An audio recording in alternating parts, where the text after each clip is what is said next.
எத்தனை சாமி வந்ததையா, இது எந்தெந்த சாமி தந்ததையா, எத்தனை பாட்ட சொன்னதையா, அத சுத்துற பூமி கண்டதையா,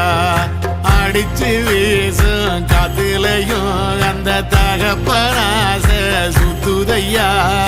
பிடிச்சு பூக்கும் விதையிலும் ஒரு வம்சத்து கதையே உள்ளதையா, 100 தலைமுறை சேர்ந்து செதுக்குன ஈர நலம் இது பாறையா, வாழும் வரையிலும் நீயும் விதைக்கிற கடமை இருக்கு கேளையா, கோடி விளக்காயேந்தி கிடந்த வீடும் இருண்டது ஏனையா, மாட விளக்கா நீயும் வரத்தான் வீடும் ஏங்கி நிக்குதையா.